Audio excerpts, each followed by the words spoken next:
Imagine un instant que la vie fonctionne comme un jeu, avec ses règles invisibles, ses quêtes et ses niveaux à franchir. La plupart des gens traversent l'existence sans jamais réaliser qu'ils sont en train de jouer. Chaque matin, ils courent après le temps, après l'argent, après une pseudo-réussite, sans savoir qu'ils essaient de gagner à un jeu dont ils ignorent les codes.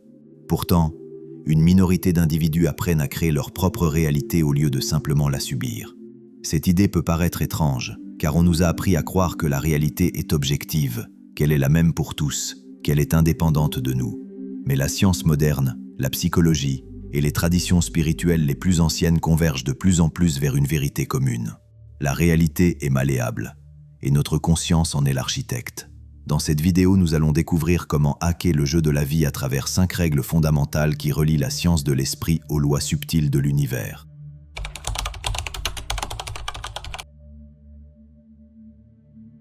Nous avons tendance à croire que la matière est solide, mais ce que nous prenons pour de la solidité est une interprétation de nos 5 sens. Les atomes de toute matière existante se composent d'un noyau de protons et de neutrons et d'un électron en mouvement autour de ce noyau. Mais la majeure partie de cette matière n'est pas tangible. C'est de la vibration.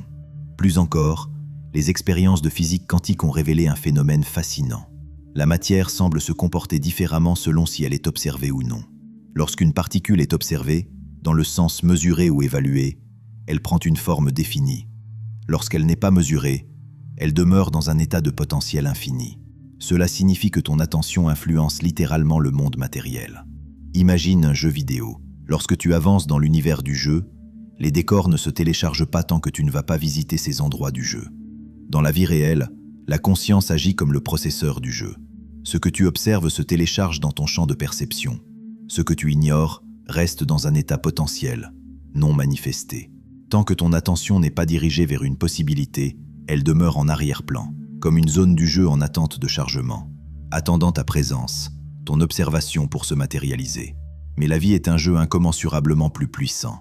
Tu es celui que l'univers attend pour décider de ce qui devient réel. Tu n'es pas ici uniquement pour répondre au monde matériel, mais pour l'informer. Ce que tu ressens, ce que tu attends, ce sur quoi tu te concentres, s'organise dans ton monde physique. Tu donnes forme à une potentialité parmi des milliards d'autres, en faisant s'effondrer l'onde des potentialités en réalité. Ainsi, lorsque tu vis inconsciemment, tu continues à réagir de la même manière aux expériences de ta vie. Et tu continues à créer les mêmes expériences auxquelles tu réagis encore de la même manière, comme piégé dans un niveau du jeu.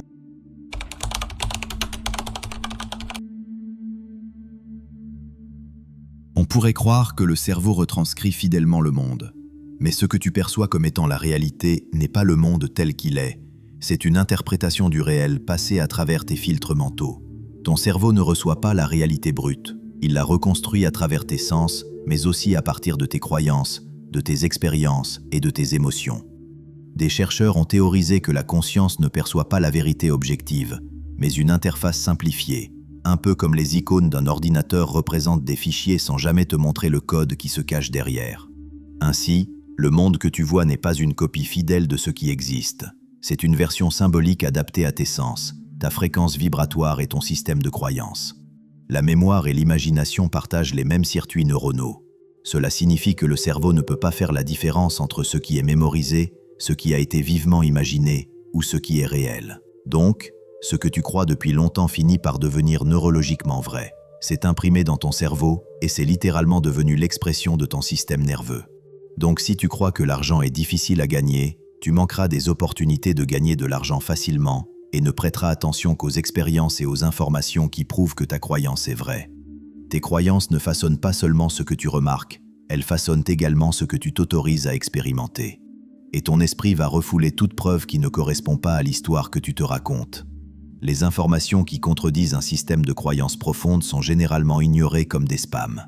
La clé, c'est de comprendre que la boucle ne se brise pas en changeant la réalité extérieure, mais en reprogrammant l'intérieur. La perception est le premier acte de création. À chaque instant, tu fabriques un monde à ton image, à partir de ce que tu penses être vrai, consciemment ou inconsciemment. Si tu veux transformer ta vie, commence par observer tes histoires intérieures. Ce sont elles qui écrivent le scénario de ton existence.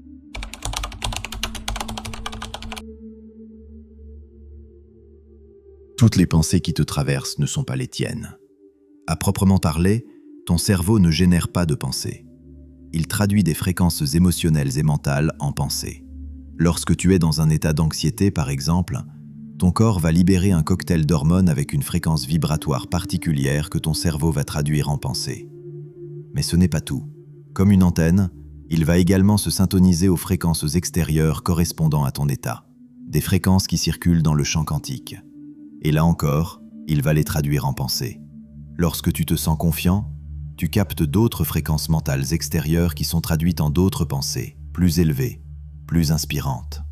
Une autre chose à savoir, c'est que lorsqu'elles sont accompagnées par une émotion, tes pensées ne te donnent pas d'informations sur la réalité. Elles te donnent des informations sur la fréquence que tu émets. Nous avons 3 canaux qui nous indiquent notre fréquence: nos ressentis physiques, nos émotions et nos pensées. Tes pensées ne t'indiquent pas la vérité. Elles traduisent simplement ta fréquence en mots dans un dialogue mental. Tu n'es donc pas obligé de les croire aveuglément, et tu as le choix de continuer à les entretenir ou non. Pour cela, il faut comprendre que la durée de vie d'une émotion est d'environ 90 secondes. Lorsqu'elle dure plus longtemps en l'absence du stimulus déclencheur, c'est qu'elle est alimentée par des pensées, c'est-à-dire une traduction verbale de ta fréquence émotionnelle et des fréquences mentales du champ quantique auquel tu corresponds. L'émotion, de nature brève, devient alors un état plus durable qui s'auto-alimente. Un ressenti mental, plus communément appelé un sentiment.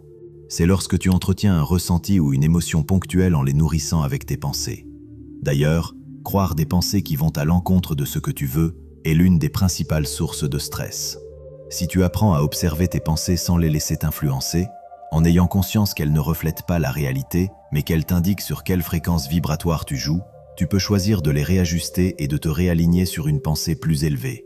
Cette observation consciente est ce que les traditions spirituelles appellent la présence.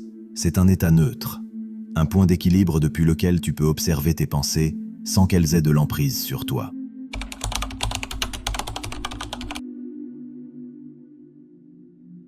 Je ne parle pas ici de simplement décider des choses que tu as à faire, mais plutôt de décider quelles croyances tu autorises dans ton esprit, de la manière dont tu choisis de percevoir la vie. Il existe un moment où il faut cesser de simplement espérer que les choses s'améliorent. Espérer, c'est envoyer un signal ambigu, mêlé de désir et de doute. C'est comme dire « j'aimerais que tout cela soit vrai », tout en gardant en soi la peur que cela ne le soit pas. Décider est un acte de création pure. Le mot même vient du latin decidere, qui signifie trancher. Décider, c'est le commandement que tu ne reconnais plus aucune autre potentialité comme étant possible dans ta réalité. C'est une fréquence claire à laquelle le champ quantique répond tout aussi clairement. Tu émets un signal pur, sans interférence, et ta réalité commence à se réorganiser autour de cette vibration. La plupart des gens ne décident pas, ils espèrent. Ils attendent un signe, une circonstance parfaite, une preuve que les choses sont possibles avant de s'engager. Mais la loi de l'univers fonctionne dans l'autre sens.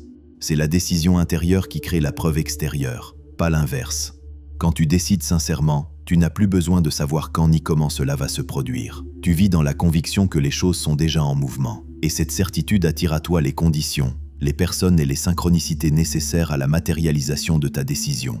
On peut comparer cela à un GPS. Tant que tu n'as pas entré de destination, le système ne peut pas te guider. Mais dès que tu indiques clairement où tu veux aller, les indications apparaissent progressivement.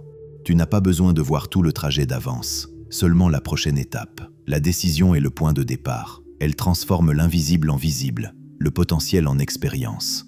La foi n'est pas une croyance naïve, mais une posture vibratoire. Elle signifie que tu décides de faire confiance au processus, même sans preuve immédiate. C'est d'une extrême puissance. Alors décide que la vie travaille pour toi et non contre toi. Décide que tu es digne de ce que tu demandes. Décide que tu as le droit de réussir sans te sentir coupable. Dans cette foi, ton esprit sera apaisé et tes actions ne seront plus forcées, mais inspirées et alignées avec ton intention. La puissance ne vient pas du contrôle ni de la lutte, mais de la clarté, de la cohérence et de la constance. Merci de m'avoir écouté.